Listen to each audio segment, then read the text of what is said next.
Hello friends, आज की इस वीडियो में हम बात करेंगे general English and legal language से रिलेटेड एमसीक्यू के बारे में। अगर आप हमारे चैनल पर पहली बार आए हैं तो चैनल को सब्सक्राइब कर लें और साथ में बेल ऑन कर लें ताकि आने वाली वीडियोस की जानकारी आपको मिलती रहे। ठीक है, जैसा कि आप सभी जानते हैं कि आपके एग्ज़ाम दिसंबर से शुरू होंगे, तो आप लोग जो है एग्ज़ाम की तैयारी कंटिन्यू करते रहें और लापरवाही बिल्कुल न बरतें।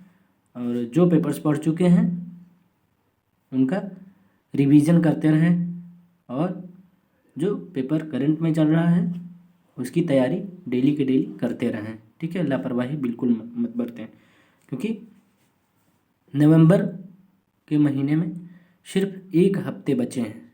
ठीक है, और 1 हफ्ते से भी कम दिन बचे हैं अब। ठीक है, तो लापरवाही ना करें, है ना, कंटिन्यू तैयारी करते रहें और वीडियो को ज़्यादा से ज़्यादा शेयर करें, वीडियो को लाइक कर दें। और चलिए बात करते हैं एमसीक्यू की, तो वीडियो में हमारे साथ अंत तक बने रहिएगा।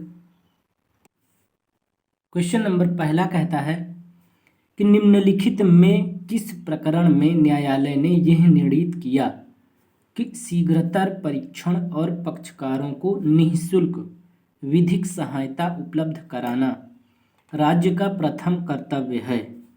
तो आपको याद रखना है हुसैन आरा खातून बनाम बिहार राज्य ईयर 1979 SC, मतलब यहाँ पर आपका डी ऑप्शन सही होगा। ठीक है,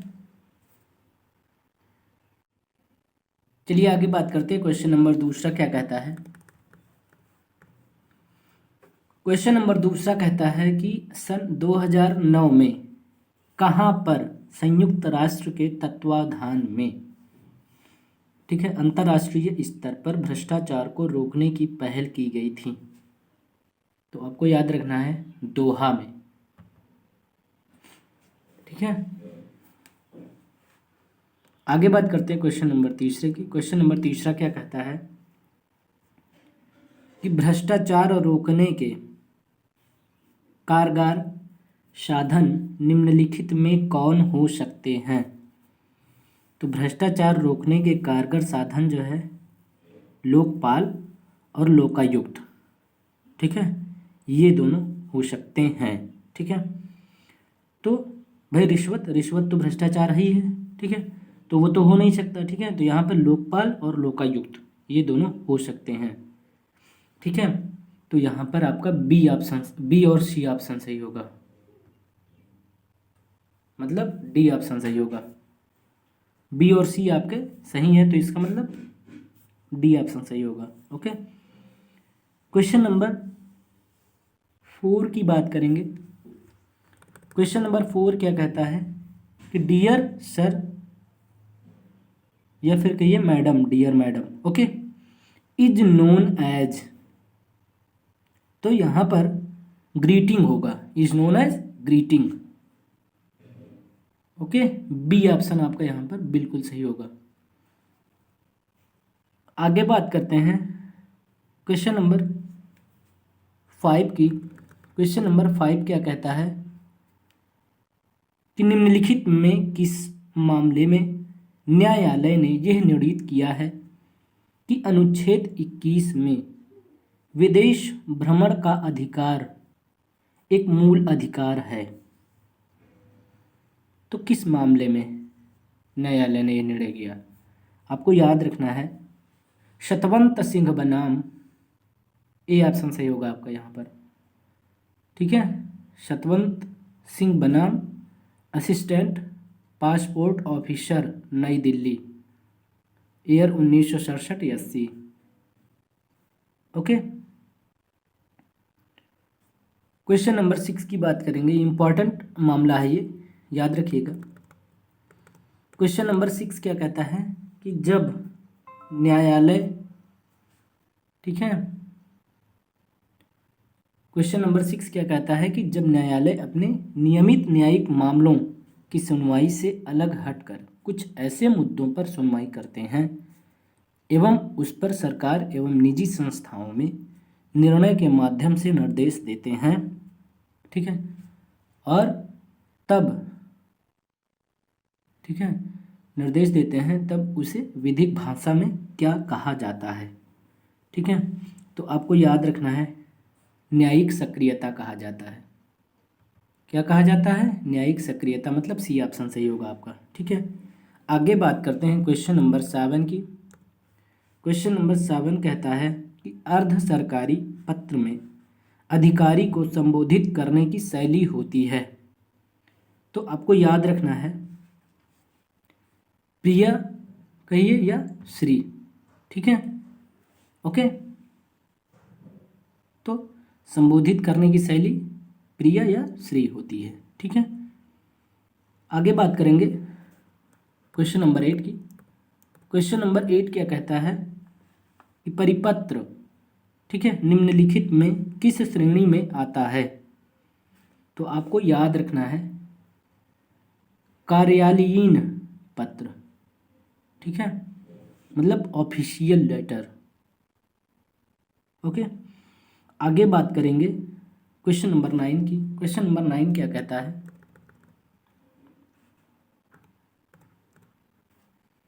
क्वेश्चन नंबर 9 कहता है कि निम्न में से कौन सा प्रारूप गजट में प्रकाशित होता है। तो आपको याद रखना है अधिसूचना। ठीक है, अधिसूचना जो है वो गजट में प्रकाशित होता है। आगे बात करेंगे क्वेश्चन नंबर 10 की।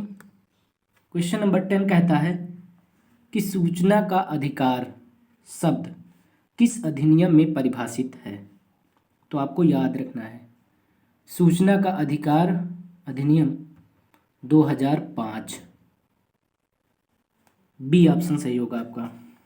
आगे बात करेंगे क्वेश्चन नंबर 11 क्या कहता है। क्वेश्चन नंबर 11 कहता है कि सूचना का अधिकार अधिनियम 2005 के पारित हो जाने में निम्नलिखित में किस राज्य का सर्वाधिक योगदान रहा है। तो आपको याद रखना है राजस्थान, सी ऑप्शन आपका यहाँ पर बिल्कुल सही होगा। आगे बात करेंगे क्वेश्चन नंबर 12 की। क्वेश्चन नंबर 12 क्या कहता है कि सर्वप्रथम निबंध, ठीक है, 16वीं शताब्दी में मोटगनी नामक व्यक्ति ने लिखा।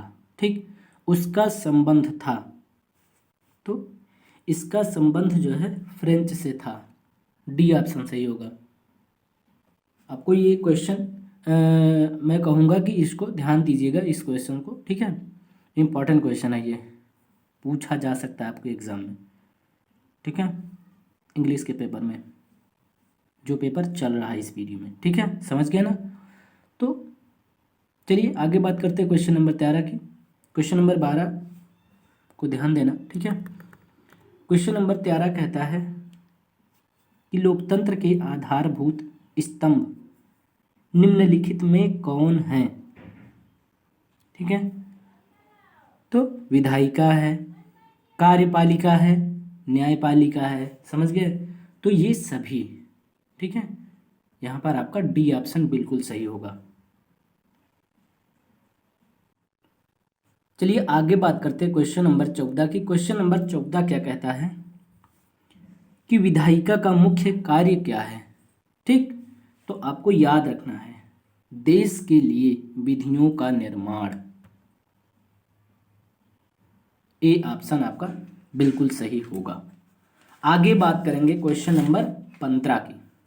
क्वेश्चन नंबर 15 क्या कहता है कि कार्यालयी पत्र में, मतलब ऑफिशियल लेटर में सबसे ऊपर लिखा जाता है। तो आपको याद रखना है कार्यालय का स्थान। ठीक है, याद रखिएगा, इंपॉर्टेंट क्वेश्चन है, क्योंकि ये चैप्टर जो आप वीडियो देख रहे हैं ये ऐसे और लेटर से ही रिलेटेड चैप्टर था। ठीक है, तो चलिए आगे बात करते हैं क्वेश्चन नंबर 16 की। क्वेश्चन नंबर 16 कहता है कि the main point of any letter is, ठीक है, तो the main point of any letter is body.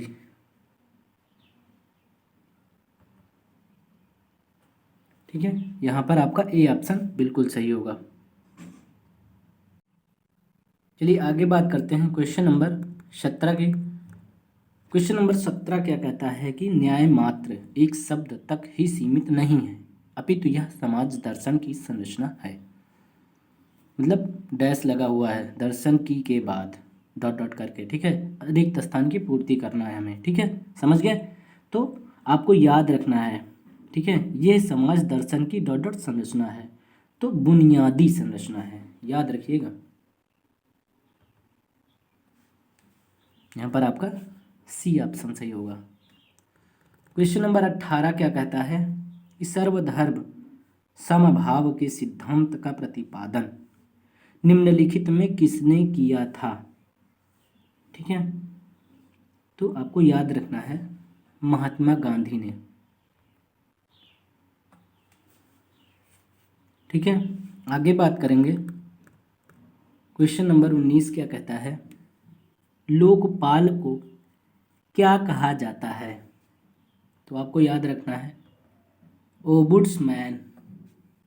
Okay, A option बिल्कुल सही होगा। चलिए आगे बात करते हैं क्वेश्चन नंबर 20 की। क्वेश्चन नंबर 20 क्या कहता है, याद रखिएगा, उस क्वेश्चन नंबर 19 इंपॉर्टेंट है।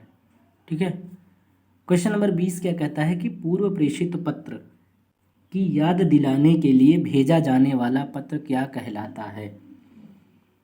ठीक है, तो आपको याद रखना है अनुस्मारक पत्र। समझ गए, कौन सा पत्र, अनुस्मारक पत्र। ठीक है, चलिए आगे बात करते हैं। क्वेश्चन नंबर 21 क्या कहता है। क्वेश्चन नंबर 21 कहता है कि कार्यालयी पत्रों की भाषा कैसी होनी चाहिए। तो आपको याद रखना है औपचारिक भाषा। अंडरस्टैंड। आगे बात करते हैं क्वेश्चन नंबर 22 की। क्वेश्चन नंबर 22 क्या कहता है कि निम्नलिखित में से कौन सा पत्र उत्तम पुरुष शैली में लिखा जाता है। ठीक है, तो आपको याद रखना है अर्ध सरकारी पत्र।